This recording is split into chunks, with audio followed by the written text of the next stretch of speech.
Gunfire erupted in downtown Seattle, sending people running for cover as chaos filled the streets. Within seconds, 911 lines lit up, panic spreading faster than anyone could react. Calls soon followed. I was scootering home. I just had a guy try to run me over. I had to pull out my concealed weapon and fire some shots. I'm right at Broadway and Pine Streets. I can't get through. You're going to have to back up. I can't get through. How many shots did you fire? Pretty sure it was about 3. 2 George, you copy the shooting call? Copy, I'm just a couple blocks out. Do we want to maybe stage east by the precinct and all roll in together? Probably not a good idea. Is anyone injured? The guy tried to speed off. They took off, I guess. So far, no reports of any injuries. Suspect is still stationary in front of the Walgreens? That's the last update I had, standing at the corner of Broadway and Pine. I'm still here. The magazine is out of it. I cleared my weapon. It's holstered, so the police have nothing to worry about. Okay. All right. Hey, caller, what's your first name? Patrick. The gun is on his right-hand side. He appears to be on the phone. I had somebody with a flashlight trying to wave us down here. That could be the subject with the gun. All right, Patrick, relax. Work it. Are you injured at all? No, I'm just shaking a lot. Yeah, I see the police coming. Okay, can you just keep your hands visible for when officers get there? Absolutely. I see several officers coming right now. See you coming into the area. White male, 40 beard, black beanie, and glasses. That came from somewhere over here. I mean, I have reports of a victim in East Pine Street in Naval Place. There was one. I came out to check. I didn't see one. It's the next block. The next block. It looks like someone's having a medical emergency in a red Tesla. Oh, we got a shooting up here. But there's about 6 to 7 shots fired. Okay, we got a guy. Suspect is calling in and complying with the call taker's instructions.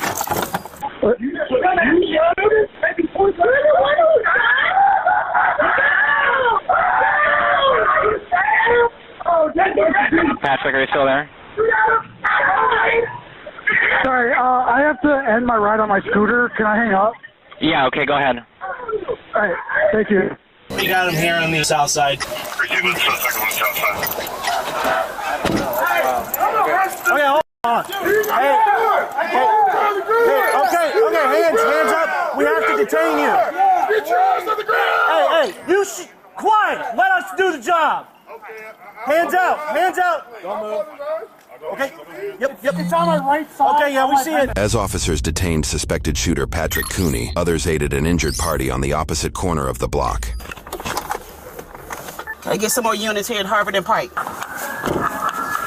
husband's about 23-year-old male seizure. Does he have the seizure? Oh, okay. How hard did they hit the car? Did anyone see it? It was probably about 10 miles an hour. Did you know if he hit his head? No, lost it. Like, don't have a head trauma, but lost of consciousness, pressure. Is he? He's just out here, but I know that the ambulance. We need to get him out. You guys, come on, look at that. Yeah. Hold on. Hey. 1221, I have a red Toyota Camry with a bullet hole in the back windshield. Driver's unconscious. I don't think he was shot. He wasn't. He wasn't shot? No. He just had a seizure about. Is he having a seizure? He had one. He had one? Yes. It lasted for about 20 seconds. Wait. Nope. Yeah, Put him in recovery. Put him on his side. Put him on his side. Let's get a sweet Sleeping in this red car. Yeah. You got a seal? Get back. Stand by. Start cleaning these people up. Cut his sheet. Cut him. Cut his stuff. Cut his clothes right now. Hold on. Hey. Come on, get him out of there. Get him out of here right now. What? There's a kid in that car. Come on. Are you okay? Did you get hurt? Okay, come on, bud. Just stay back for a second. Here, partner. Are you okay? Where are you hit? Are you hit? Hey. Yeah. Drag him this way. Drag him this way. Yep. Come on, buddy. Hey, I need your help. Let's lift him up. I'm in EMT. Okay. All right. Let's get him over here. Hey, partner. Sit down, okay? Sit down. We're gonna sit you down, buddy. Yeah. Okay. I got one right here. Where are you hit, bud? Your leg? Yeah, in my leg. Okay. Hold on, bud. We got you. You okay? Which leg? This one? To Edward, we got a second victim. We have a child shot in the leg. Officers arrested 35-year-old Patrick Cooney, confirming he was the one who pulled the trigger, leaving the driver, Elijah Lewis, fighting for his life in critical condition. Elijah's 9-year-old nephew sitting in the passenger seat was also hit by a bullet. He survived, but Elijah didn't. He later died at the hospital. Investigators then interviewed the child and reviewed footage to piece together what really happened.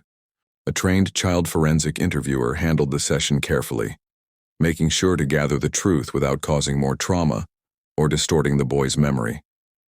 Detectives watched from another room, sending follow-up questions as the interview unfolded, every word recorded knowing it could become key evidence in court. Interviewer as needed. Tell me how you're feeling right now about talking to me. Nervous. Nervous, okay. Tell me some things you like to do for fun. Origami. Origami. Play Minecraft. Tell me about how you got shot. The day after my birthday, my uncle wanted to do something since he missed it because he had work. He was going to Monster Truck Rally, but I didn't know that until I went to the hospital. Investigators soon learned that Elijah's nephew and his family lived in an apartment right above the Walgreens. Pick up his nephew. Do you think you could draw a picture for me about where the car was and what was happening? Well, can I get some paper? Yeah, of course. The guy who shot me didn't have a car. He was riding a motor scooter. When you very first saw the scooter, where was the scooter? Right here. In front of you? Did you see the guy who was on the scooter? Yes. And what did he look like? He was white. He was wearing a beanbag hat. Had you ever seen that guy on the scooter before that time? No. And was the car moving, or where, do you know where you guys were? Well, we started moving and then this guy came in front of us and we almost hit him. Was the car actually moving, or were you stopped in traffic? I don't really understand the whole situation. It was moving. Okay. And he paused to cuss at him, able to say the bad words. You didn't say any words at all. And then he accidentally almost ran somebody over. He said, "Watch where you're going." And he said, "Shut your ass up. Oh, run you over." And then the guy started pulling something out. And then he saw me. Elijah's nephew's statement matched the video evidence. The footage captures only 4 seconds, from the moment Patrick steps off his scooter to when Elijah drives away. Reports say Patrick fired 5 shots, most of them after Elijah had already sped off. Another camera angle shows the gun clearly in Patrick's hand. He legally owned the weapon and had a valid concealed carry permit. In court, prosecutors used this footage to trace the bullet paths. It shows Patrick moving quickly across the street, stopping in front of Elijah's car as it slows down. After a brief pause, Patrick raises his gun and fires, sending nearby pedestrians into chaos as they scramble for cover. When questioned later, Elijah's nephew pointed to his side and said quietly, "Right here." The footage shows the car veering wildly right after the gunfire, making 2 sharp turns before slamming into a parked vehicle about 250 yards away at the far corner of the block. Corner of the block. And then we got into car crash. And then people helped my uncle get out. He got carried out. Do you think your uncle knew that guy? No, And what makes you think that your uncle didn't know him? because my uncle doesn't speak to his friends like that. Elijah was a well-known activist in Seattle, and his death left the community heartbroken, mourning the loss of a voice that had long stood for change. Grieving community. Elijah L. Lewis was a lover of community. Lost over 40 people, and a lot of them due to gun violence. What I'm doing actually saves lives. According to news reports, Elijah's work as an entrepreneur helped uplift South Seattle's Black community, providing education and vital resources to those who needed them most. Services. Today is a beautiful day. Working with Africa Town, Elijah organized community markets, hosted local artist events, and even helped arrange cleaning and funeral services, all aimed at supporting and uniting his neighborhood. Funeral services. And we're really about, uplifting our community. I have to make sure that the next round of youth are getting the same type of guidance. I was like, you know what? I need to be a part of the change. I don't want to miss out on anyone that I'm not there to see or give those resources to. I am so proud of all the work that you're doing. For him to die in this way, for his life to be taken through gun violence from someone that was random, in a sense, this is hurting so many of us. He was also known for organizing and leading social justice rallies. Many of them held just a few blocks from where the shooting happened. Away from the shooting. We're here, we're showcasing our Black brilliance. Patrick stayed in jail and refused to appear in court, sending his lawyer instead.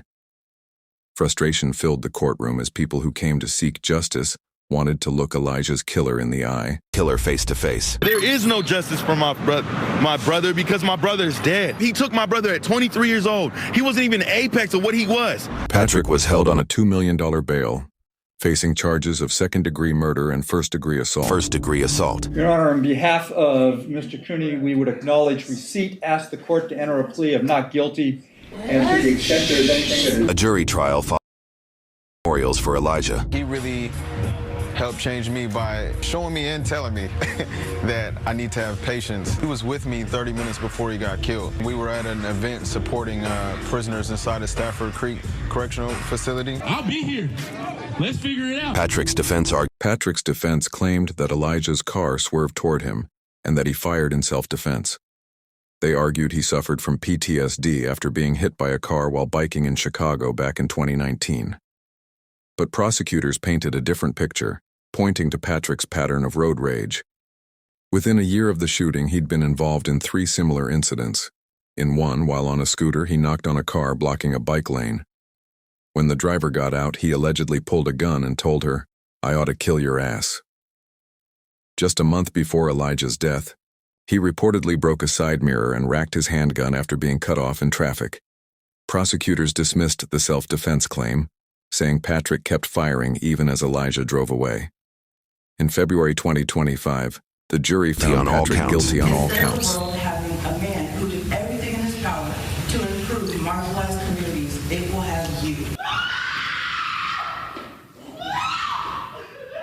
You would never want to traumatize my brother in that type of way. No one should ever go out their way to kill someone. I miss Elijah terribly. His contagious smile, his laughter, his bear hugs, his tenacity. Months later, Patrick was sentenced to 35 years in prison, twice what his defense had recommended.